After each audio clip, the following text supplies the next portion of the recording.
Hello everyone and welcome to my channel Easy English Literature.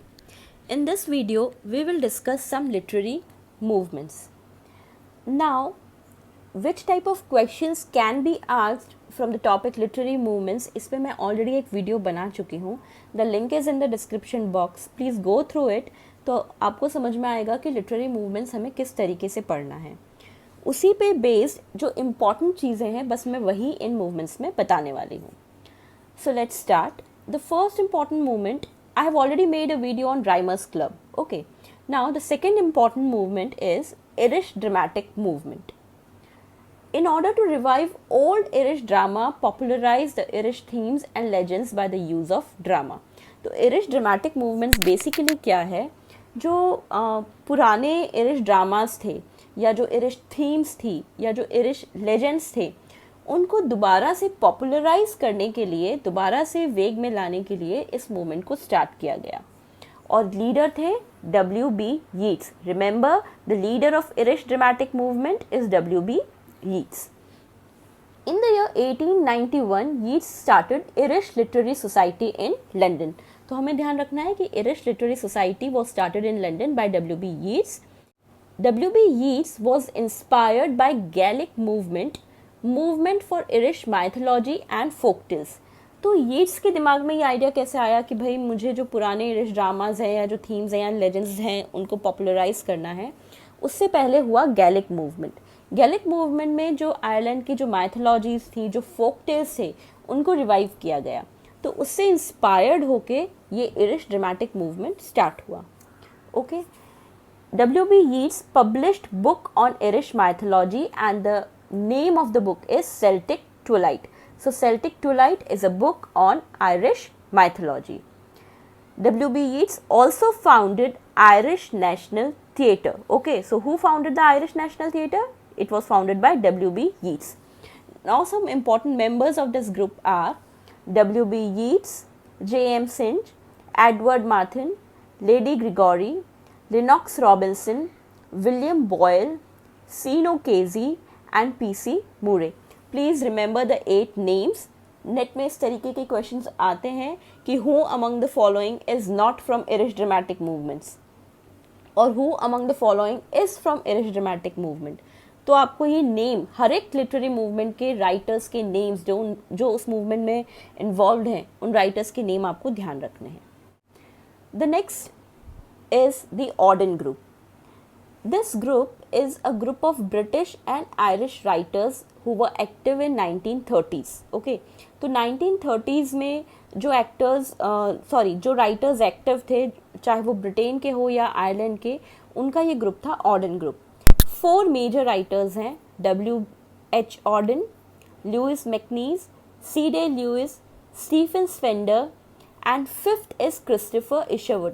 Christopher Isherwood को बहुत ही minor writer consider करते हैं. तो 4 इंपॉर्टेंट राइटर्स आपको ध्यान रखने हैं. And these writers were also known as 30s poet. Okay, हमें पता है ये 1930s के एक्टिव राइटर्स थे, तो इन्हें 30s पोएट भी कहा जाता है. Now another important thing about these writers are they all shared left wing view point. Left wing एक पॉलिटिकल आइडियोलॉजी है. ओके, पॉलिटिकल आइडियोलॉजी है या पॉलिटिकल पार्टी है, उसके व्यू पॉइंट को ये सब कंसिडर करते थे. Roy Campbell gave them the name MacSpaunday to talk about Auden group. तो ऑर्डन ग्रुप के बारे में बात करने के लिए रॉय कैम्पबेल ने एक टर्म दिया, मैक्स पॉन्डे. मैक लिया इन्होंने लुइस मैकनीज से, SP लिया इन्होंने स्टीफन स्पेंडर से, AUN लिया इन्होंने ऑर्डन से और DAY लिया C.D. लुइस से. सो remember that the writers of Auden group are also known as 30s poet as well as Max Pondé.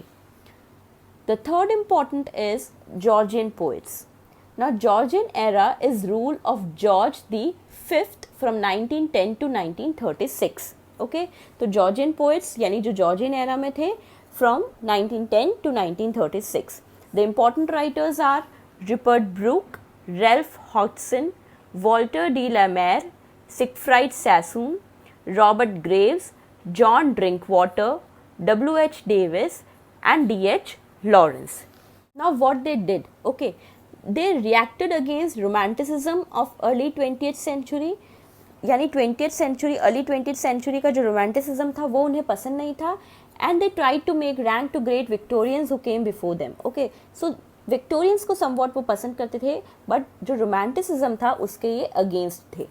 They applied colloquial lyrical style and freshness towards literature. Okay, तो किस style में ये लिखा करते थे? Colloquial lyrical style ये use करते थे, but they lacked the strength and originality. ना ही कुछ ओरिजिनल टेक्स्ट था और ना ही strength. So only remember the names of the Georgian poets, remember they applied colloquial lyrical style, remember the names, and they lacked the strength and originality. The next important movement is Harlem Renaissance. This movement started in 1920s and 30s for African American art and writings. Okay, African American means America में white people हैं, African American means black people. तो जैसे India में Britishers के time पे था कि blacks को they were considered untouchable and rural people, the same thing is done in America too. वहाँ पे भी ब्लैक्स को वो अपॉर्चुनिटीज़ या वो पोजीशंस नहीं दी जाती थी जो वाइट्स को दी जाती थी. तो उसके अगेंस्ट ये मूवमेंट हुआ Harlem renaissance. African American writers gave voice to people who were slaves for 60 years. Actually ये slaves थे, जो African American people हैं ये 60 years तक slaves थे, और जो मेन स्ट्रीम अमेरिका था उस टाइम पे, जो मेन अमेरिका था वहाँ से वो कटे हुए थे. They were treated as slaves, they were treated as untouchables. They were living in south rural areas of America, and later after Civil War in some are as free people. तो basically ये rural areas में रहते थे, south areas में रहते थे, America के southern part में रहते थे, और सिविल वॉर के बाद इन्हें फ्री किया गया. Till that time they were slaves. उस टाइम पे क्या हुआ, जब एक्चुअली इनको फ्रीडम तो मिल गया, but then also white people ने एक लॉ पास किया, जिम क्रो लॉज, और इस लॉ के हिसाब से जो ब्लैक पीपल थे they were treated as untouchables. ठीक है, ये फ्री हो चुके थे but then also they were treated as untouchables. तो ये जो लॉ है ये सिर्फ सर्दर्न अमेरिका में ही पास हुआ था. ठीक है, पूरे अमेरिका में नहीं हुआ था, ओनली जो सर्दर्न रूरल पार्ट था वही पास हुआ था. तो इन ब्लैक अमेरिकन्स ने क्या किया, वहाँ से मूव करना स्टार्ट किया, क्योंकि ये लॉ तो सिर्फ यहीं है. तो अगर हम इस जगह से बाहर निकल जाएंगे तो हो सकता है कि बाहर जो दूसरा अमेरिका है वहाँ हमें अनटचेबल की तरह ट्रीट न किया जाए. तो ये लोग सर्दर्न एरिया से निकलकर और नॉर्थ ईस्ट अमेरिका में शिफ्ट होने लगे. वहाँ पर एक जगह है हार्लेम, तो ज़्यादातर लोग वहाँ मूव हुए. That is why it is known as Harlem renaissance. Harlem is a place in North America, and these black Americans cause of law move to other parts of America, that is north east. Jazz music का start भी यहीं से हुआ, इन्हीं लोगों से हुआ. Jazz music is a combined effect of African and European music. तो यूरोपियन और अफ्रीकन म्यूज़िक को कंबाइन करके बना जैज़ म्यूज़िक, और ये भी हार्लेम रेनेसां से ही रिलेटेड है. So this was all about Harlem renaissance. For these movements please remember which all writers belong to which movement, as well as some important points like jazz music, it is related to Harlem Renaissance, or when we talk about Auden group, so they are also known as 30s poet or Max Ponde. Okay, so these small things you have to remember from the point of view of exams. So that's it for today's video. For more such videos, please subscribe to my channel and hit the bell icon. Till then, all the best and keep learning.